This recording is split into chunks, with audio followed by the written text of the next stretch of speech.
So every one of the items you see on this workbench is known as an electric motor. What they do is to take energy in the form of electricity and they produce mechanical energy in the form of rotation. So you put in electrical energy, you get mechanical energy out in the form of rotation. And you are able to employ different kinds of mechanisms and linkages to achieve either linear actuation or different kinds of actuations that we will learn about. Physically, you can see that on the workbench, I have grouped them into two. The ones on the right are not direct current motors, and the ones on the left are direct current motors. Direct current motors take in direct current and they just begin to rotate at a rate that is dependent on the voltage and current that you apply across them. But the ones on the right require specialized signals to control them in order to get them to do what they have to do.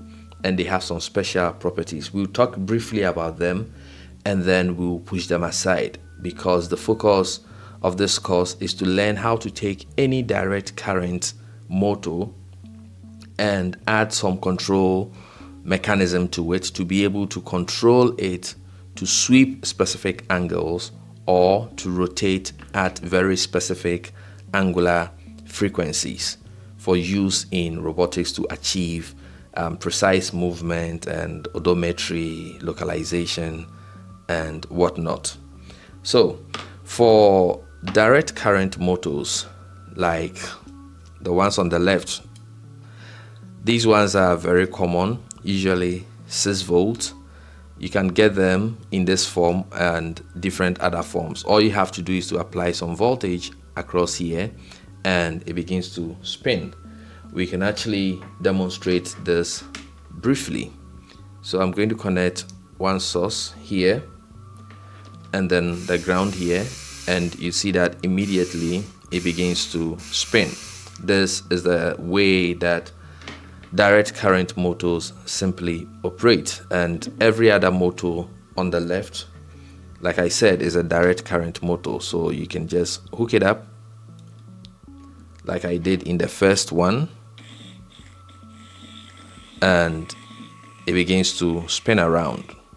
Okay, now let's come and talk about the ones on the right briefly, then we can push them aside to focus on the ones on the left. So I mentioned that the ones on the right demand specialized signals in order to be able to control them. And that is because even though how they operate or the physics behind their operation at the fundamental level, and what I mean is that for both the group on the left and on the right, at the very fundamental level, they are using the same physics to operate. But the ones on the right have been designed with specific purposes in mind, and that makes it necessary for you to need specialized signals in order to be able to control them. Let's take them one by one. This, for example, is known as a servo motor. Usually they can sweep an angle of 180 degrees. So you go and then it is stuck, it can't go anymore. And then I can twist all the way here, it is stuck, it can't go anymore. And usually they can sweep an angle of 180 degrees. Some can sweep only 90 degrees, while some also have continuous rotation. So you can keep them rotating just as you can get DC motors to rotate. Meanwhile, these ones require what is known as pulse width modulated signals, or PWM, at usually 50 Hertz frequency. And as you alternate what is known as the duty cycle between 1 millisecond to 2 millisecond, you get it to sweep different angles. So there is a motor in there with a feedback mechanism that helps it to know that, okay, I have swept the angle I've been asked to sweep, and so it stops instead of continuously rotating like DC motors. So this is a servo motor There are different kinds of them, like I've mentioned, but you usually see them this way, and they are used in robotic arms and RC cars and RC planes. This here is known as a unipolar stepper motor. These ones have been designed to be able to move in steps, okay? And these steps are so minute, like you can literally ask it to move something like 0.561 degrees, right? And so you move these steps in multiples to achieve very precise sweeping of angles. And as you can see, this one has 5 cables. It is similar to what is here. This is also a stepper motor, but this one has 4 cables, and the reason is that this is a unipolar, this is a bipolar stepper motor. But essentially you give some signals in a particular sequence to these cables, and you get the stepper motors to move in steps, and so you can get them to sweep very precise angles. Now at this point you might ask, okay, what then is the difference between a stepper motor and a servo motor? And one of the primary difference is that a servo motor is aware of its position, okay? A stepper motor is not aware of its position, and I'm going to explain that. When I say a servo motor is aware of its position, what I mean is that, let's say at this moment, let's assume that wherever it is 0 degrees, right? And then I move it manually by hand to, let's say, 90 degrees. The feedback mechanism in the servo motor, once you turn it on, is going to know that it is presently at 90 degrees. And so if you write code to ask the servo motor to sweep 90 degrees, if it is already at 90 degrees, it is not going to sweep because it is aware of its position.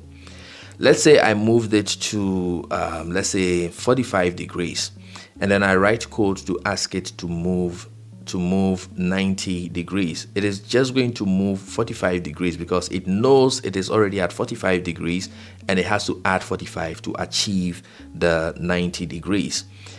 Stepper motors do not operate that way. A stepper motor will literally start from wherever it is and then take the necessary steps to achieve the angle that you have asked it to sweep. So yes, all of these can be used to sweep precisely some specific angles, but a servo motor has the ability to know its current position. A stepper motor does not. If you want a stepper motor to act similarly to a servo motor, you have to do that in code. So you have to keep the state in code, and then you know what to do to let it behave like a servo motor. This here is one of the several kinds of what is known as a smart servo motor. This particular one is made by a company called Dynamicel, and they make these for building robotic arms. The beautiful thing about these so-called smart servos is that they usually come with their own control protocol. Some of them work through UART, okay, so you have to establish a UART connection between the motor and whatever microcontroller or computer you want to use to control the smart servo, and it has its own protocol. The same way we have protocols like UART, I2C, SPI. These ones leverage one of those physical protocols, and then based on certain packets that you send to the motor, it sweeps either a particular angle, moves to a particular position, or it rotates continuously at a particular angular frequency.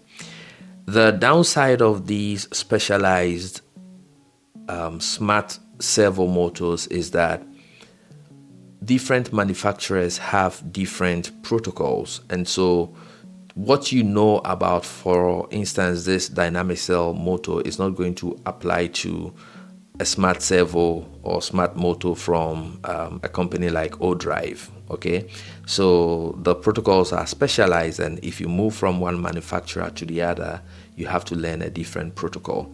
The advantage, however, is that you wouldn't have to do everything that we are coming to learn to do with DC motors, because in this course the objective is to just take a DC motor, add some feedback mechanism to it so that you are able to get it to sweep particular angles or move at specific angular frequencies. The other downside of these specialized smart servo motors is also the pricing point.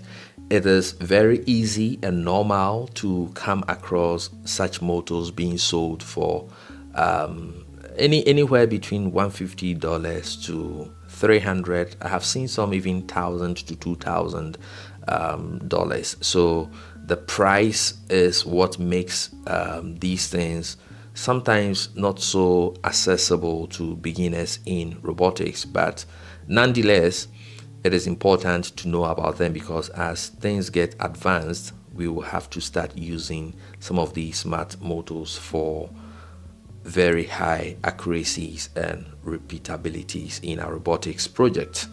So I just wanted to give a brief summary about the guys on the right.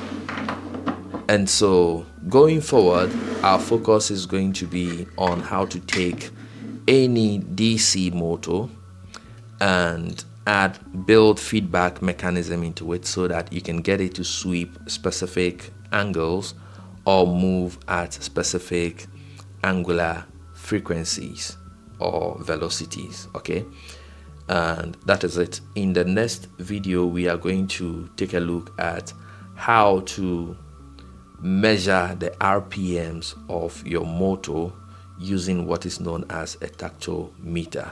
I will see you then.